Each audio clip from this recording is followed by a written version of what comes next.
भगवान कहते हैं, जिस काम को करने में वर्तमान में दर्द होता है लेकिन भविष्य में खुशी, उसे करने के लिए काफ़ी अभ्यास का ज़रूरत होता है। तुम अपने भविष्य की चिंता मत करो, वर्तमान में जियो और अपने वर्तमान को सुधारो। तुम्हारा भविष्य अपने आप ही सुधर जाएगा। अतीत में ध्यान केंद्रित नहीं करना है, ना ही भविष्य के लिए सपना देखना, बल्कि अपने दिमाग को वर्तमान क्षण में केंद्रित करना है। भगवान कहते हैं, जो व्यक्ति थोड़े में ही खुश रहता है, सबसे अधिक खुशी उसी के पास होती है।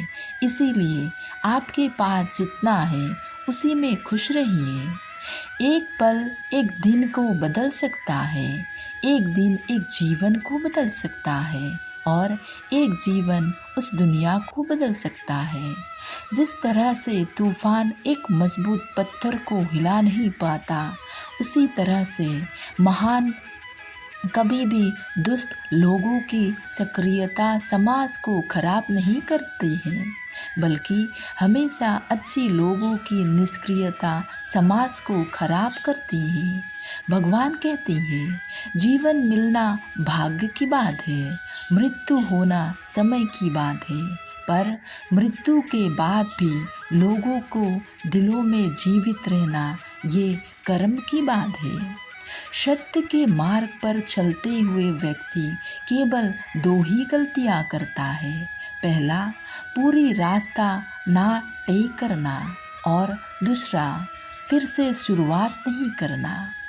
हर दिन नया दिन होता है, इससे कोई फर्क नहीं पड़ता कि बीता हुआ कल कितना मुश्किल था। अब हमेशा एक नई शुरुआत कर सकते हैं। कुछ लोग अपनी लाइफ में जैसे ही थोड़ा सफल हो जाते हैं, वो दिखावा शुरू कर देती हैं। ये कहानी भी ऐसे लोगों के लिए ही है। एमबीए की पढ़ाई शुरू करने के बाद एक नौजवान लड़के को अच्छी सी कंपनी में जॉब मिल जाती है। उसे कंपनी काम करने के लिए अलग सी केबिन भी दे देती है। वो लड़का अपनी जॉब के पहले दिन के लिए बहुत ज़्यादा एक्साइटेड होता है। पहले ही दिन वो लड़का ऑफिस में जाकर बैठकर अपनी शानदार केबिन को निहार ही रहा था। तभी दरवाज़ा खटखटाने की आवाज़ आती है। दरवाजे पर एक साधारण सा व्यक्ति होता है। उस व्यक्ति को अंदर आने की वजह वो लड़का उसे 1 घंटे बाहर इंतज़ार करने के लिए कहता है। जब 1 घंटे के बाद वो व्यक्ति फिर से अंदर आने की अनुमति मांगता है, तब वो नौजवान लड़का उसे अंदर आते हुए देखकर टेलीफोन से बात करना शुरू कर देता है।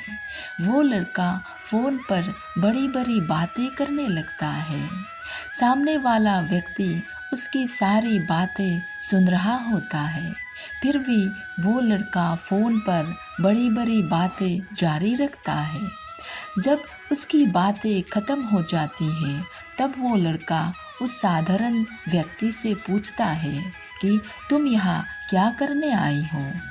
वो साधारण व्यक्ति बड़े ही विनम्र भाव से उस लड़के को कहता है कि साहब, मैं यहाँ टेलीफोन रिपेयर करने के लिए आया हूँ। मुझे खबर मिली है कि आप जिस टेलीफोन से बात कर रहे थे, वो हफ्ते भर से बंद पड़ा है। इसीलिए मैं इस टेलीफोन को रिपेयर करने के लिए आया हूँ। उस साधारण से व्यक्ति की बात सुनते ही वो नौजवान लड़का शर्म से लाल हो जाता है और बिना कुछ बोले कमरे से बाहर चले जाते हैं। उस नौजवान लड़के को उसके दिखावे का फल मिल गया था। दोस्तों, हम जब भी सफल हो जाते हैं, तब हम अपने आप पर बहुत गर्व महसूस करते हैं और ये बात बहुत स्वाभाविक होती है। कभी कभी अपने आप पर गर्व महसूस करने से हमारा गर्व अहंकार का रूप लेते हैं और हम कब स्वाभिमानी से अभिमानी बन जाता है, ये बातें का हमको पता ही नहीं चलता है। अभिमानी बनते ही हम दूसरों के सामने दिखावा करने लगते हैं। दोस्तों, हम चाहे कितनी भी सफल क्यों ना हो जाए, फिर भी हम व्यर्थ के अहंकार और झूठे दिखावे में नहीं पड़ना चाहिए। राधे राधे।